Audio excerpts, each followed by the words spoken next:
Hi, my name is Kelly Von Lemden, and I am the training coordinator for Iowa's Leadership Education in Neurodevelopmental and Related Disabilities, or ILEND, curriculum. This presentation is called Created in Inclusive and Accessible Leadership Education in Neurodevelopmental and Related Disabilities curriculum. I have been asked to share that this session is accredited for continuing education, and that information is available on the conference website, mobile app, and at the registration desk. And also, please silence or turn off any cell phones or other mobile devices. I'm excited to be here with Julie and Ed, and so I'm going to introduce them. Ed Esbeck was born in Uganda and moved to the United States after being adopted. He recently graduated from City High School in Iowa City, Iowa, and was voted homecoming king by his peers. Mr. Esbeck is a self-advocate and is active in many advisory groups, including Iowa's Title V Family Advisory Council and Iowa's University Center for Excellence in Developmental Disabilities Community Partnership Advisory Council. Ed was awarded the Ryan Colburn Scholarship Award for Outstanding Leadership by a Youth with Disabilities at the 2017 AMCHP conference. In addition to being a ILEND trainee and USED employee, Ed also has 3 other jobs, including working at a local grocery store, with a security company, and as a consultant in the medical college. Julie Christensen is the director of Iowa's University Center for Excellence in Developmental Disabilities, Center for Disabilities and Development at the University of Iowa. Prior to joining CDD in May 2016, Dr. Christensen served as the director of employment programs at Strong Center for Developmental Disabilities at the University of Rochester Medical Center. Dr. Christensen's background encompasses work in schools, not-for-profits, government, and higher education. For the past 14 years, her career has centered around improving quality of life outcomes for at-risk youth, including youth with intellectual and developmental disabilities, through promoting employment and access to leisure and recreation opportunities in inclusive settings. She has considerable experience developing, administering, and evaluating federal, state, and local grant-funded projects with an emphasis on cross-systems collaborations and systems change. She currently maintains a research faculty appointment in the Department of Psychiatry at the University of Iowa Hospitals and Clinics, and adjunct appointments in the Department of Pediatrics, Division of Developmental and Behavioral Pediatrics, and the University of Iowa School of Social Work. Her research is in the areas of employment, quality of life and leisure and recreation, participation of adolescents and young adults with IDD. And with that, Julie?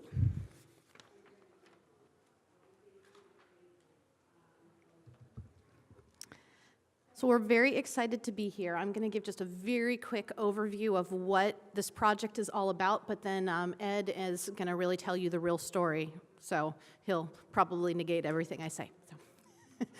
So I just wanted to, Kelly introduced a couple of us, but we have 2 other really integral members of our team, Mike Honig and Judy Warth, who are not physically here, but you will get a chance to meet them, so stand by. So just wanted to talk a little bit about the goals of this project, and just by quick show of hands, how many people in the room know what the ILEND program is? Okay, that's helpful, because then I don't need to go in depth on that.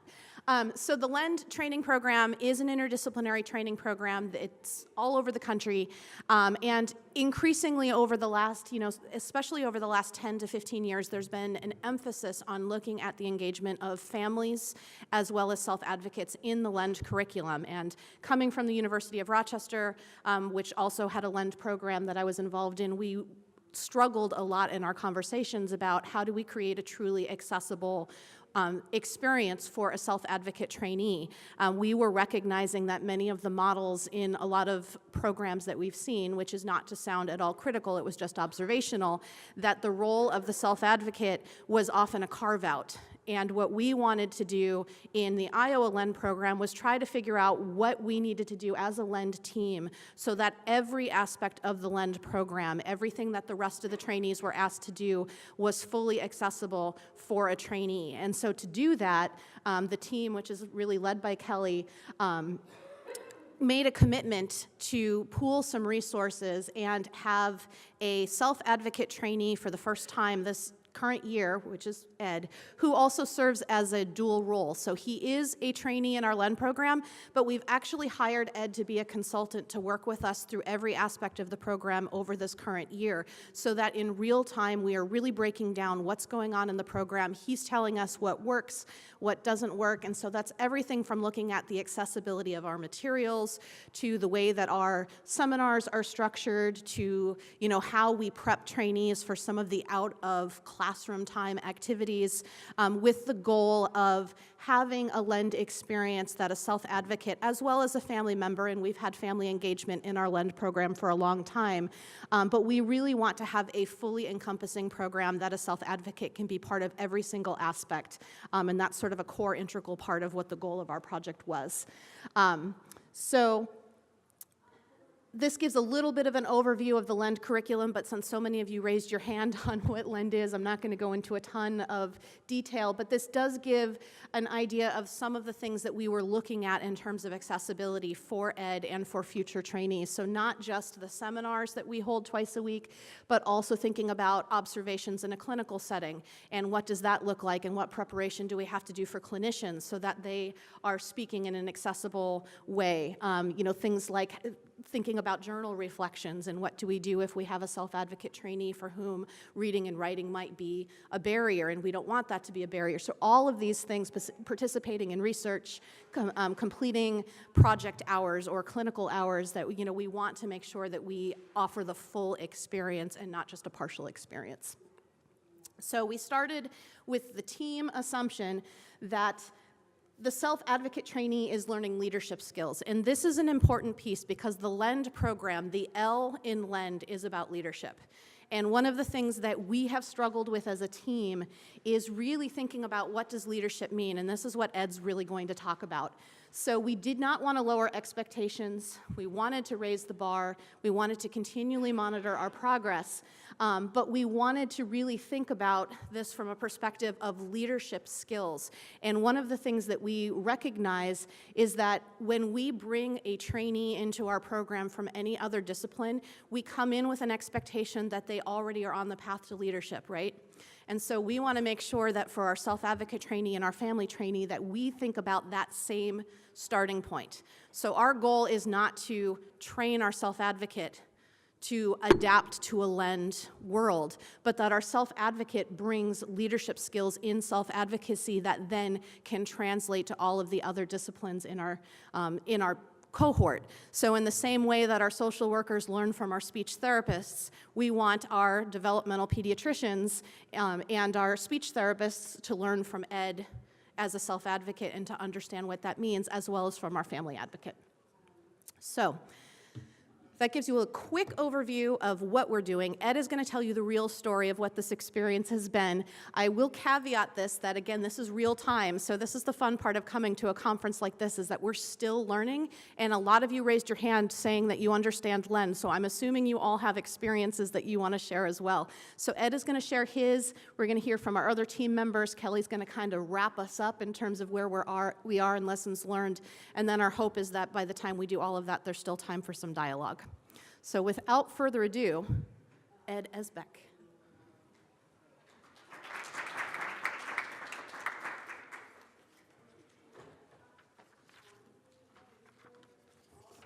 Thank you all for coming.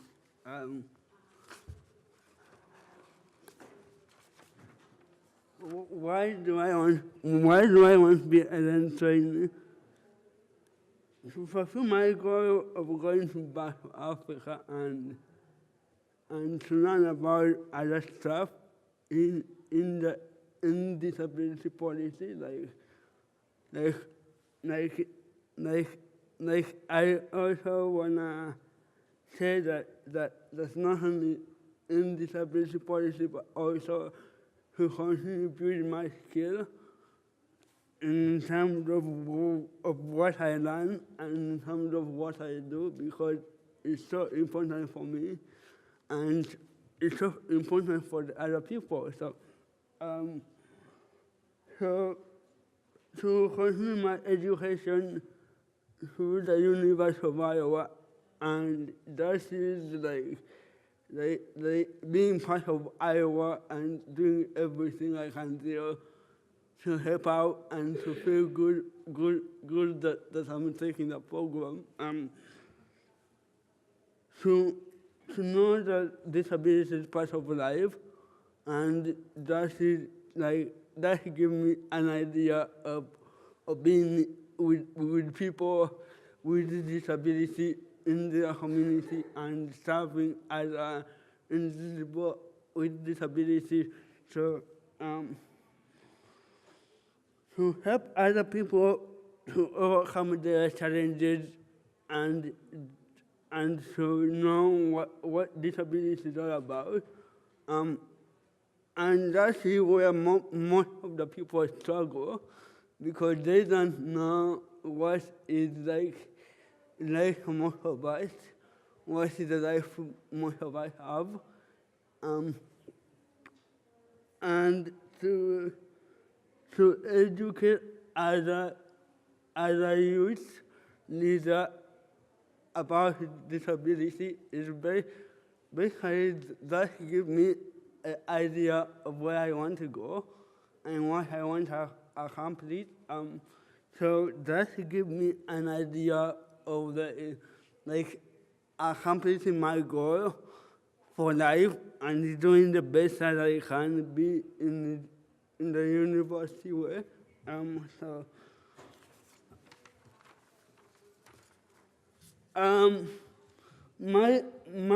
My experience in London, I spent 5 hours preparing for seminars, reviewing PowerPoint, and going through and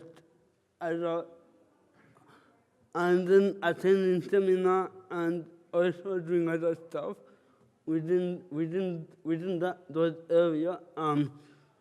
Basically, it is like, and I did a PowerPoint on my life. That was the most fun part about it. That I shared what I do during time and what I did. So it encouraged me to do more of what I want to do. So.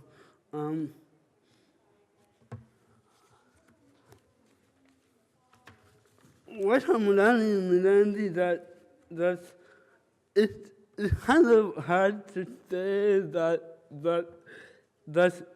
people see us as individuals with disability, and what we learn is like to grow our care in the environment where we can share different information, and we share different information through our career and our advancement.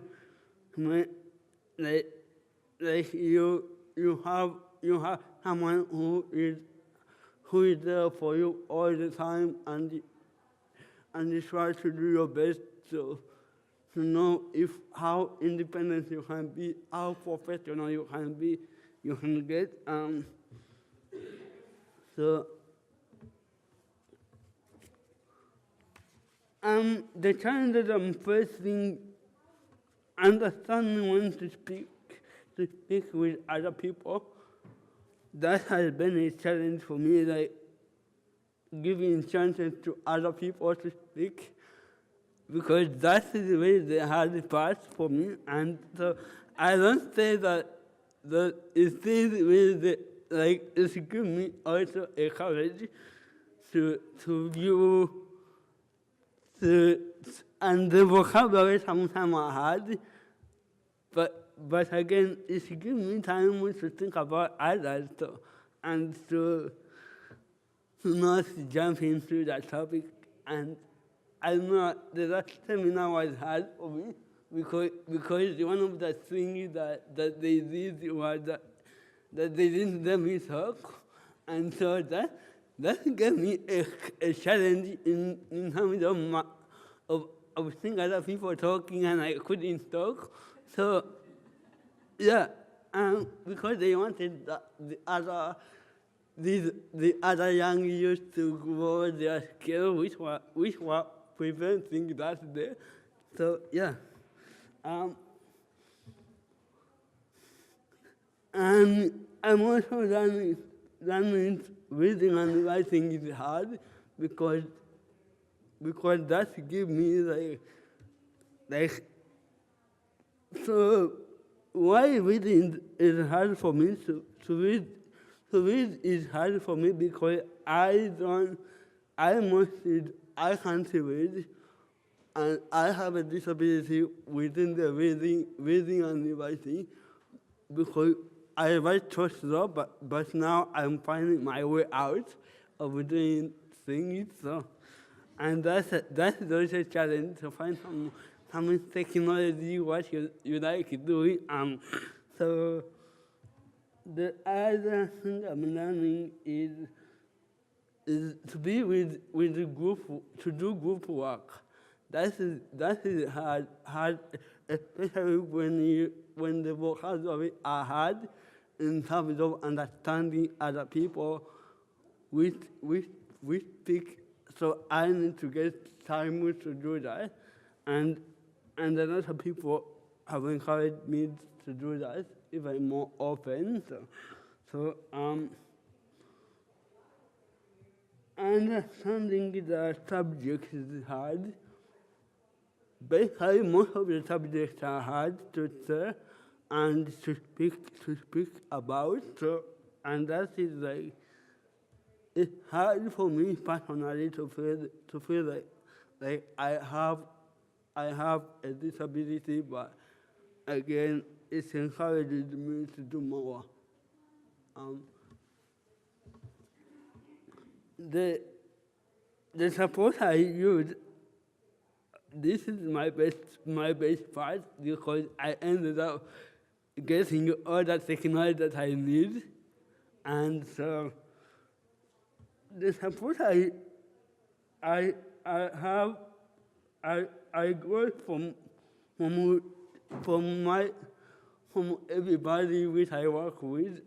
I got a lot of technology now that I use, and I still need some help understanding the subject. But the skill that I'm using right now with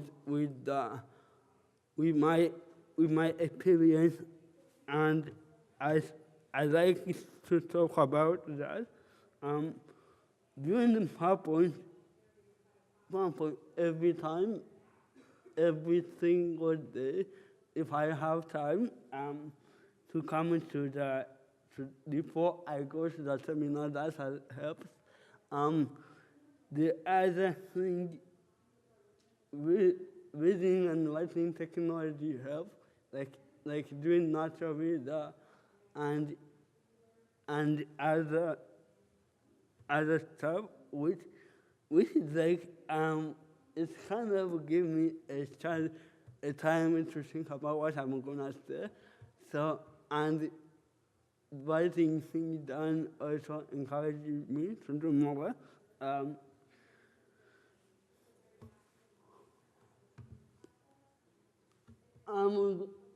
want to introduce you to my colleague, the coordinator director.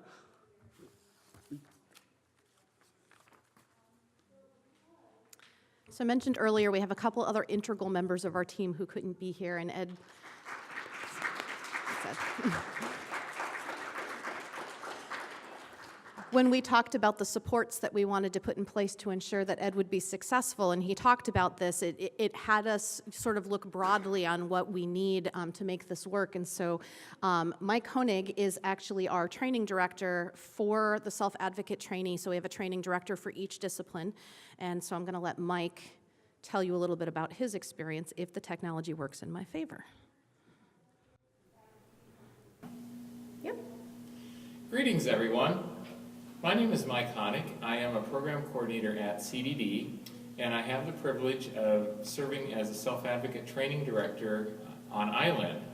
This is my first year of doing that. Obviously, it's the first year we've had a self-advocate trainee, and it's just really been a thrill to see Ed grow and to also see some growth in myself as I've learned along the way, just along with everyone else. I'm really happy to have the opportunity to present before all of you, and I'm sorry I was not able to come and join you in person. So you get me on video. So let me just begin by talking a little bit about the Self-Advocate Training Director job description, just to kind of give you a global picture of the types of things that I am charged with doing, certainly promoting and coordinating activities for the ILEND Self-Advocate Trainee, and I'll get into a little bit more about what that means shortly. I participate as a member of the ILEND Training Directors Committee, which is really great because we have a chance to, I get a chance to learn as well as talk about ways that we are incorporating the self-advocate throughout the training opportunity, through the training experience. I am charged with overseeing the self-advocate trainee engagement in self-advocacy and certainly leadership training projects. I do provide some job coaching supports as the coach, who you will be hearing from shortly, fades, and it's been really interesting. Our great job coach, Judy, has talked about how Ed likes to fire her from jobs once in a while. Well, I've been fired twice now, including at AUCD. It's quite a fun experience. So let's get into a little bit of the specifics of the types of things that I do with Ed to support him.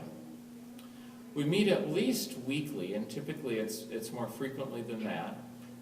I do work with him to make sure that he's comfortable with the vocabulary and content for the noon seminars that we have. We set aside time after the seminar to debrief, make sure that he understood what happened, what discussion took place, and clarify any points that may have come up. We talk about upcoming assignments and how he's going to do those. Sometimes I provide the assistance in actually doing the hands-on to prepare portions of that assignment. Many times the job coach is still involved with doing a significant portion of that.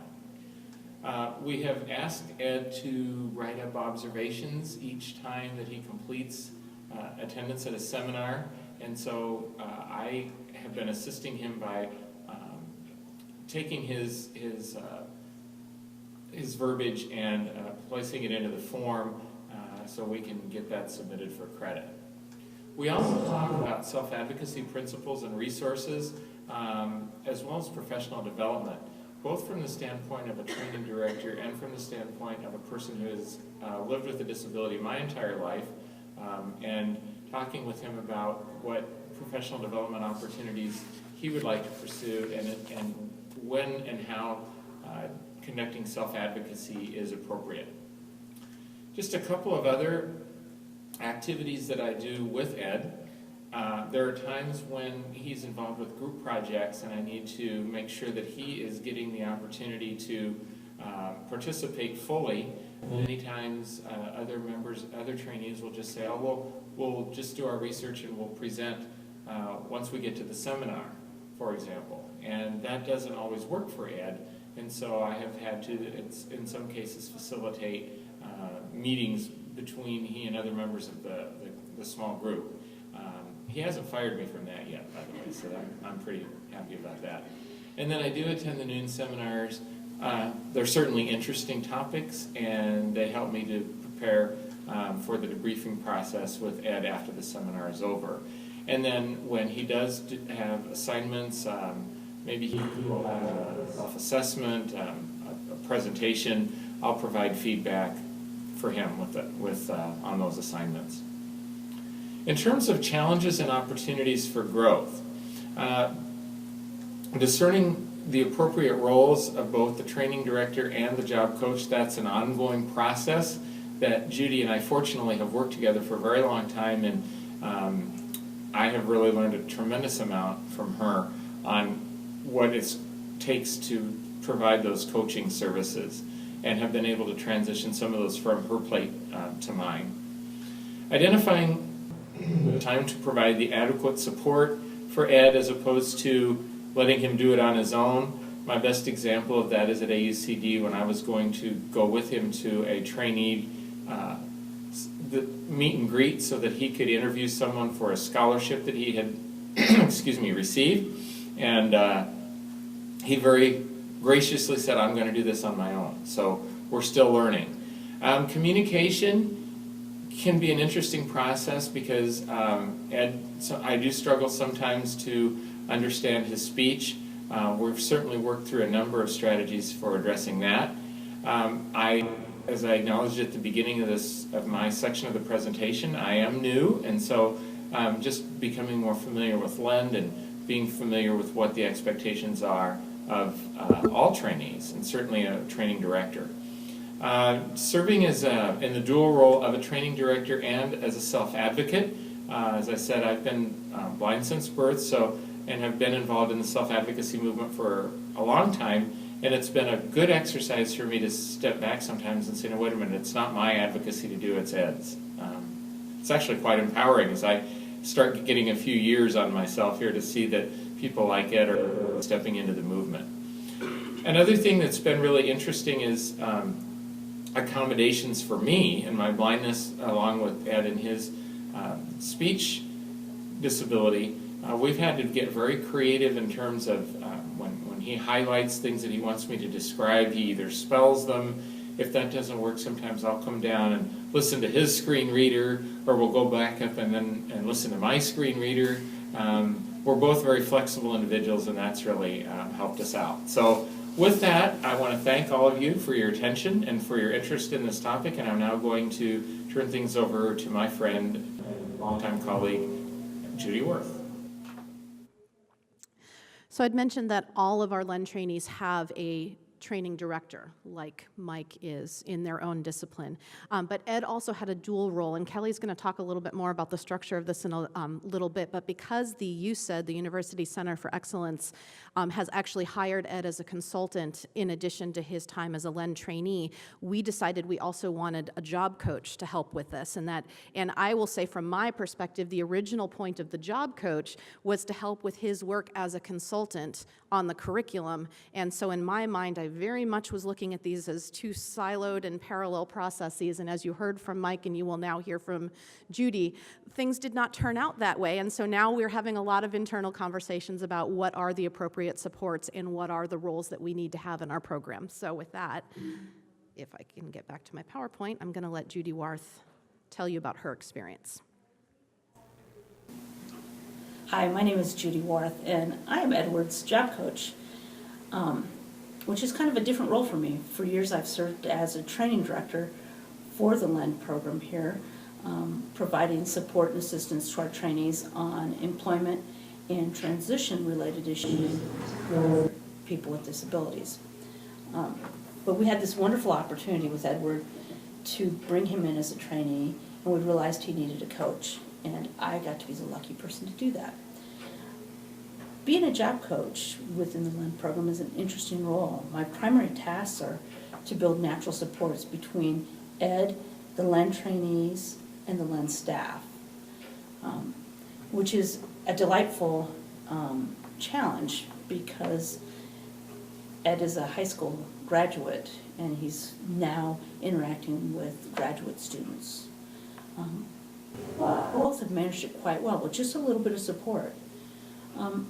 I have to do this by kind of assessing individual strengths and needs and bringing the two together. It's the fine job of being a matchmaker. Edward has also needed a fair amount of assistance learning how to be in college, how to deal with classroom issues, how to be organized, the executive skills that are required to function in the graduate level class with professionals, young professionals, and help them understand him, but him also to rise to their level. So we've done things like learn how to use email, learn how to schedule your time accordingly, how to set up meetings, and how to communicate in a different sort of classroom where there's 22 LEND students in our classroom, and Ed has more questions than anyone could ever imagine because he's curious and excited to be part of this program. So teaching him how to balance his questions with what works within the group has been some fun things. Additionally, like every good job coach, we look to develop linkages with additional supports, whether that be through our assistive technology or student support services here at the university. And I've also had the opportunity to help provide consultation and support to his training director, as well as other LEND trainees who are partnering with him on projects and activities. The biggest part of my job, though, was during the fine opportunity that those of you who work for a university understand, is the onboarding process, where there's a number of online trainings and hoops that you jump through in order to get into the university system. My goals were really very simple. I wanted Edward to have a role, a valued and meaningful role within the LEND project. And then Ed and I are also working on trying to figure out how to make our self-advocate curriculum, how to make the LEND curriculum accessible to people with different learning styles and different skills and different disabilities. And I've had the good fortune of being able to, just by my presence, teach everyone what it means to be a job coach. Because a good job coach teaches everyone how to be a good job coach. That is developing natural supports, which allows for me to get fired, to be faded out of this so that this is Ed's thing. And that is the art of this, and that's the beauty of this project so far, in my opinion. The hard thing about it is every self-advocate who's going to come into this program is going to have different needs and different skills, and we're going to have to learn how to titrate those to meet the individual and the cohort that they're going to be part of. So that's a delicate dance. You just can't create a job description or a curriculum and think it's going to match every individual who comes into this program, because that's not going to work. And the other thing that's hard, maybe just for me, but I think for anybody doing this, is to recognize that my job as a job coach is to address the disability-related issues. How do I help Ed learn what he needs to learn and not become overly involved, overly directive, and help everyone else within his cohort understand that he's not a patient, that he is their classmate. He is their teacher, their fellow student, not their patient. And that too is a delicate balance, because we are all in this because we're helping professionals. And finally, recognizing that this is a huge leap for Ed. Coming from high school in a classroom with paraprofessional support to entering into a college level classroom with professionals who have hit the ground running and have a whole different skill set. What have we learned? Oh, man, if your university, your employer has assistive technology resources, go to them right away. Don't try to figure things out yourself. Use as many of the natural resources as you can. Had we gone to our assistive technology resource from the get-go, we would have hit the ground running a lot faster.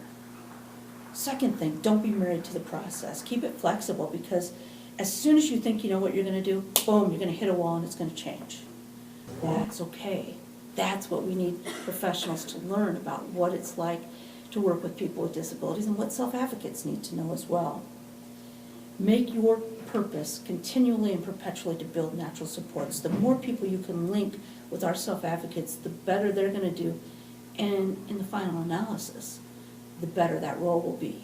Because then different people will understand what it's like to have a disability. Our self-advocates will have the opportunity to teach. If you're thinking about doing this, try. We're unique. We're lucky to have a relationship with our vocational rehabilitation offices that were able to help fund this so that Ed could have this dedicated time. But bottom line, do it. I believe that having a self-advocate in our LEND programs is why we have LEND programs. This is the most important work I've done in the 23 years I've been at the University of Iowa and the Center for Disabilities and Development, where we're actually bringing people with disabilities into leadership, student, and employment roles. So I feel really fortunate to have the opportunity to work with Kelly and this team, and especially with Edward and his classmates. To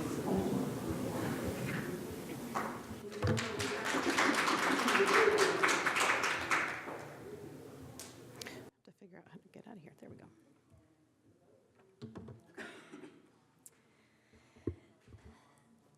So I am going to try to summarize our lessons that we've learned, but I will tell you that we are learning every day and we still have lots to learn. And I will also tell you that I'm fairly new in this role, and this has been the most rewarding experience that I could have possibly dreamed for my first full year as LEND training coordinator. So let me tell you a little bit about some of the things we've learned, and we've already touched on a lot of them. But the first thing that we learned very early on is that orientation to LEND is critical and it is time consuming. As Judy had mentioned that, Ed came from high school, and so he was not familiar with just the university email system and our platform for grading and assignments and all sorts of things. He also had to take all the compliance tests and learn how to manage his calendar on his phone. And so it definitely was very time consuming, but so critical that he was able to do that and be ready to, day one with LEND, be an active participant. That we also have learned that this has been a team effort. We knew that. We knew some of the obvious team players, but it was beyond the training coordinator and Mike and Judy. It also definitely included Ed's dad, certainly Ed as a key member of the team, but also the other fellow LEND trainees and our invited speakers. They play a huge role in the success of this program. Ed already mentioned this, but the content of the seminars was definitely challenging. What I loved about Ed, though, is we'll talk about all the preparation that he did, but he has such an incredible way of taking a really complicated subject that I don't understand because I'm not a medical professional, and he was spot on with the questions that he asked and how it relates to him and other people with disabilities. So it's just been an amazing thing to observe and be a part of. One of the things that we did this year, and it was motivated because of having Ed in the program, was we asked our speakers for a seminar to give us information ahead of time. So we actually have gotten objectives, key terms, and resources, which includes some videos, and we also asked for the PowerPoint ahead of time. So that's what Ed and Judy and Mike used to prepare. And this is another thing that's been so awesome with Ed is Judy was the one that said, hey, I think videos might help take a very complicated topic and try to just summarize what are the key elements that we want Ed to know. And so at the beginning of the year, Judy helped find a lot of the videos. But now, if somebody is sending information that Ed can't find or doesn't understand, he's out there now searching for his own videos on how to find information and develop his understanding through things that he needs. So we've loved watching that happen too over the course of the semesters. We also, we determined that the amount of support that Ed would need at the beginning was greater than expected. I think we're estimating that it was about 20 to 30% of an FTE at the beginning of the year.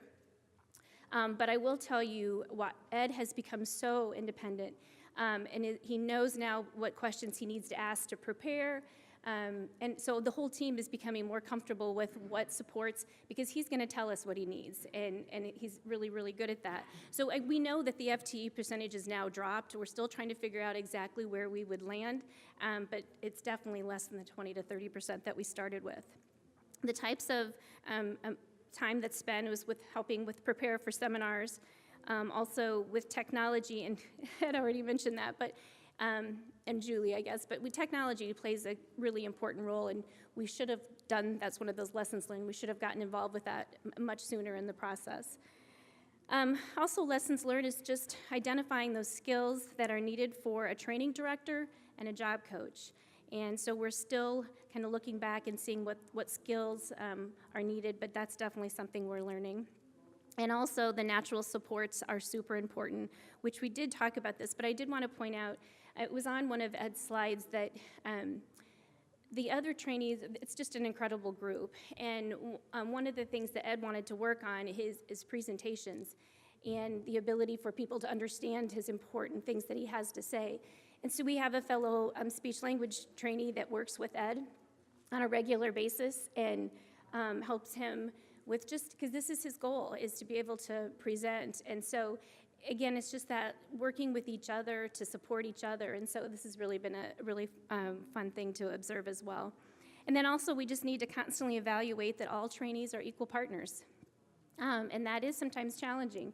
And not that we don't have those best intentions, but we want everyone to have an equal voice at the table when we're having discussions and presentations and projects and all sorts of things. So we're definitely learning that as well. So our next steps, we're already into our second semester. We're continuing to obtain the information ahead of time for seminars. We also are still working out the best way and who supports Ed when he needs help, that whole job coach versus training director role. And then just continually, Ed mentioned that he does give us feedback on every seminar and assignment that he does, and we are in the process of kind of reviewing that and trying to determine how to best go forward. And also one of the things that we've been able to do, and which Ed loves, is that before he would tell somebody, whether it's the job coach or the training director, all of his feedback, and then they type it up. But he wants to be independent, so now he is videotaping himself giving that feedback. So it's just being flexible in how we get feedback from him. So that's working out really well. We also were determining the recruitment process, and again, just determining the supports, what we need and who needs to be providing those supports. We still have many questions that need to be answered. We've already talked about what are the skills needed for the job coach. Is it important that they have knowledge of LEND? Is it important that they're a self-advocate? Or is it just important that they're a good job coach? And same thing with the skills of the self-advocate training director. Mike happens to be a self-advocate. He is a new training director, so he's learning both. But just trying to figure out what that role should look like and what are the skills that are needed. And then also, what opportunities can we explore with voc rehab? I mean, having Judy and Mike this first year has been amazing. And, you know, what does that look like for next year if we can't have both? Or so we're still trying to work that out and explore what those opportunities might be. And then another question that we are looking at is, what is the appropriate length of a LEND training program for a self-advocate? All of our trainees, it's a one-year program. But I also think that Ed doesn't have the foundation of graduate level courses and undergraduate courses maybe in your field of study. So certainly he's been using this year to kind of develop his content knowledge. But we also would like him to maybe be more in our transition clinic, and maybe he can work doing some things on that. So we're trying to decide if there's maybe a second year that could happen for our self-advocates, and also our family trainee. But so we're still kind of looking at that and what could that look like. And then finally is just, what is the ultimate goal of LEND? And Julie definitely touched on this. It's leadership. And so that is no different for Ed or any other trainee. Leadership is our ultimate goal for all of our trainees, and we do it through the MCH competencies. And Ed wants to tell you a little bit about what his leadership, what he hopes to do with it. Ed?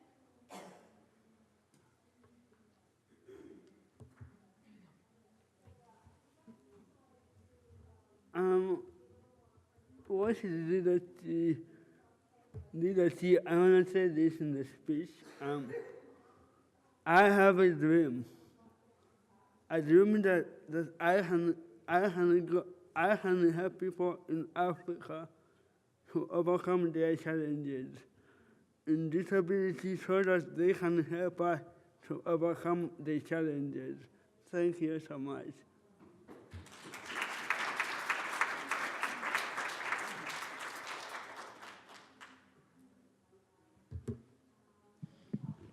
So we have about 15 minutes for questions, and I hope discussion from those of you from LEND programs around the country who are doing other things that you can share with us, because this is learning. This is all happening in real time, but that's the fun of coming to a conference like this. But I'll leave the slide up with our contact information in case you want to get a hold of us afterwards, but Kelly's got the mic.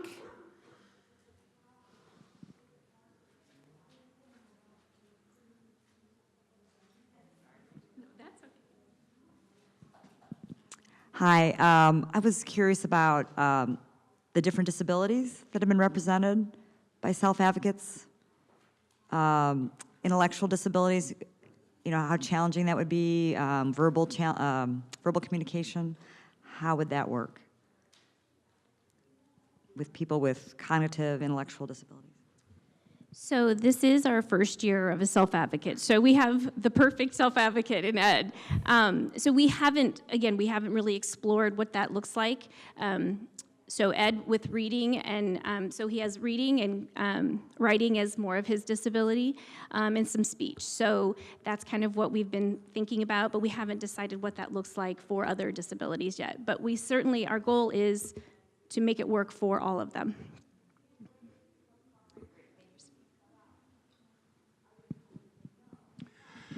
First, Ed, if you have learned how to put your calendar on your phone, I'd like to speak with you afterwards.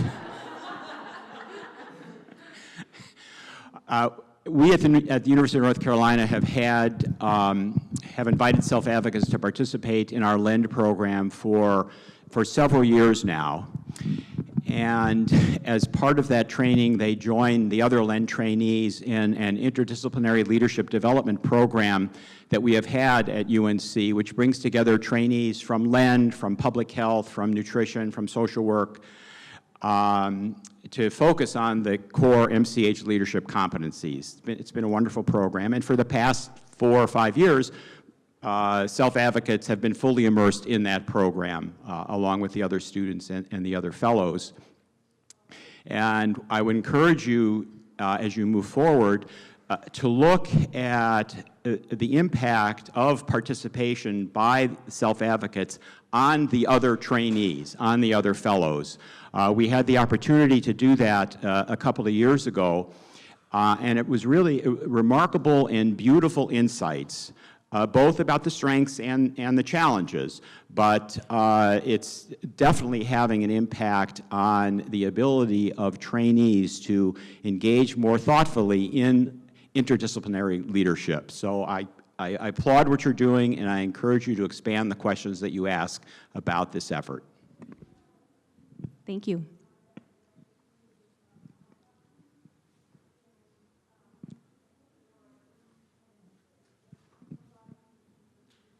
I'm just wondering how the self-advocates are identified to who may be able to participate or maybe want to participate in the program.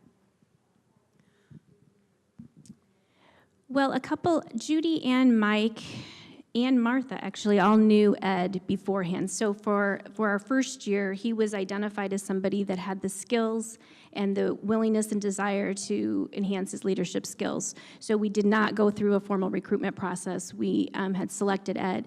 I think we are totally expecting that this will be a recruitment and a competitive application process like it is for the other trainees. Whether we start that this coming year or wait for another year, we're not sure about that. I think we really want Ed's feedback on that process as well. Well, hello, I'm Nicole. I'm the first self-advocate trainee fellow for Vermont LEND. It's nice, and one thing it's nice, when it comes to taking an online class for the first time, is having a professor who you've known for a while. It's nice. People are inclusive. It's nice reading all the responses from everyone. Anything else you want me to add? The way we do the LEND in Vermont is we do it online, so the seminars are not in person. So just when they made the switch over to it being online, then they're like going, oh, well, we need to make sure that, like how do we include a self-advocate, a person with an intellectual developmental disability and part of that. So anyways, so I think it's been... Yeah, my first class, an A, and it's so fun, reading everybody's responses. It's so fun having Karen Topper as a super ally in the class. I'm also a Vermont LEND fellow. We've known each other for... And it's definitely been eye-opening, some of the topics we've covered, especially when we look at the area of cultural competence and stuff. Quite the eye-opener. So one thing I would add when we think about recruitment, and certainly I know Nicole and Ed, both of you had leadership goals, and this is a leadership development program, right? That's something we're talking a lot about, that we don't want a token person with a disability or a token family member just to bring that voice to the conversation. This is a leadership development program. So the challenge for us is, how do we network, in our community, and what things need to happen within other supports and services in our community that are starting to elevate that conversation about leadership goals being something that a person with a significant disability can and should have, and that this is an avenue to explore that. And I think that's going to be a challenge for us as we continue to move forward, because Ed was very unique, has very distinct goals for what he wants, and this was a perfect avenue to explore that. But what happens next year if someone doesn't just magically rise to the table as someone who, wants to be a leader in this area? I'm Steve from Indiana, and I just wanted to add that the first year we reached out to have consumer advocates, we invited 2 leaders in that community, and that was somewhat intentional, because then we asked them to stay on as the coordinator for that later, to help us figure out how should we have the program and recruit people. So that was a good strategy. So now in our second year of having 2 more people, that's been very helpful. And having seen Ed around the network, it does seem that you have worked on your leadership skills the way that you had hoped, because you're very different now. And so I'd be curious to hear more of how you feel different as a leader than you did maybe 2 years ago when I first met you. What would you say?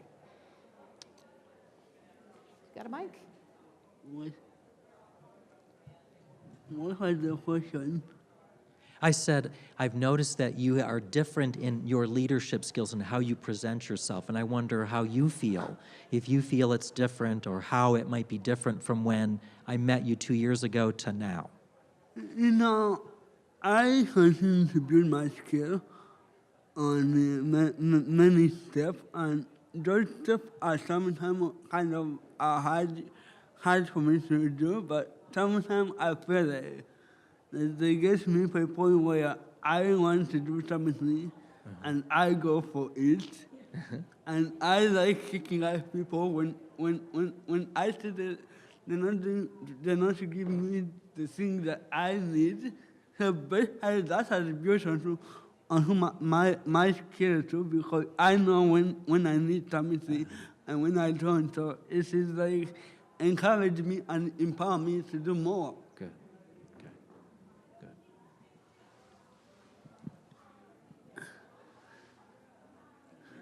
And your name is Julie. So Julie, I just really want to put exclamation points around what you just said. Although thank you, Ed, with what you just said too. But around, so what is the next step? Because I've got to be honest, in Vermont we have quite a few post-secondary education programs, and I'm not, as I'm in the self-advocacy, I work for the self-advocacy organization in Vermont, and I'm not happy because I see a lot of people have wonderful experiences when they go to the post-secondary programs, but then they're washing dishes or they're working in a grocery store when they get done. That seems to fall apart. Some, not for everyone, but for a lot of people, it seems to fall apart when they leave that program, and then they're transitioning back to their agency and getting job supports, there, and going through the typical job development with VR, and they're not really, there's not a good connection with, I'm not pointing blame on whoever, but it just seems to me like this would be really important, especially if we are talking about cultural and linguistic competency in our organizations that serve people with intellectual and developmental disabilities. There's all kinds of opportunities for people to take real paying leadership roles in organizations, whether it's a provider organization, a DD council, a university center, a protection and advocacy. There's all kinds of places where it's wide open in terms of hiring people with intellectual and developmental disabilities. So I would love to see that if there could be a real purposeful way to address that from AUCD going forward. And to move to have a culture shift that moves away from food, filth, flowers, filing, into real profession. It's like we went from shelter workshops to then we have food, filth, and fun. Next step here is let's go into more professional roles, not just traditional.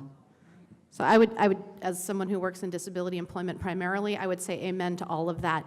And one of the things that we've built in, and kudos to the team, that I literally have nothing to do with this, but somewhere along the way, somebody mentioned, you know, for all of our other trainees, we're having ongoing conversations about what happens next.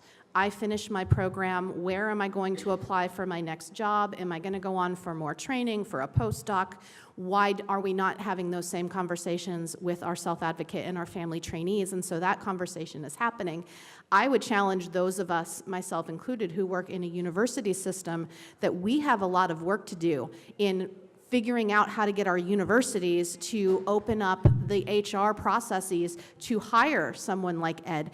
As a USED director, I can tell you the myriad of uncountable ways in which Ed has brought skills and knowledge and leadership and accountability to our programs, and I still have not been able to figure out with HR how to hire someone who's coming out of high school, you know, because our HR systems require bachelor's degrees for all of our entry-level positions, right?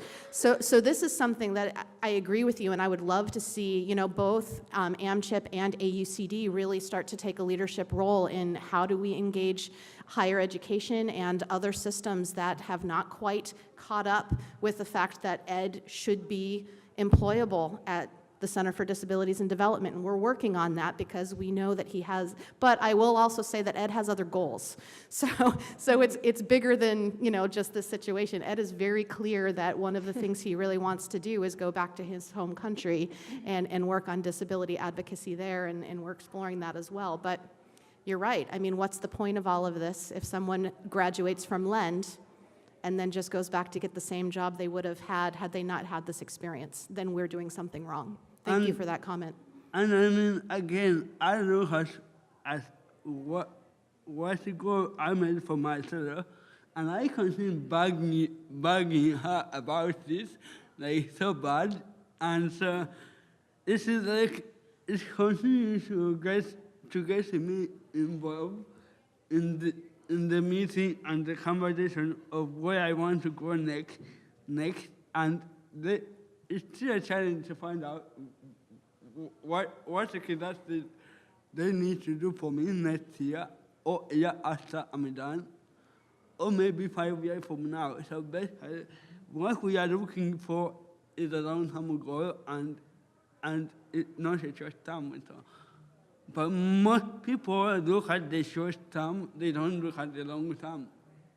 So that for me is I look at the long term, where I am going, you know, where I am now, because right now I'm still learning to be in the environment with other students. So, and that is really the more important thing right now. And I look at now as now. I don't look at the future as the future. I compare the future to what I do now.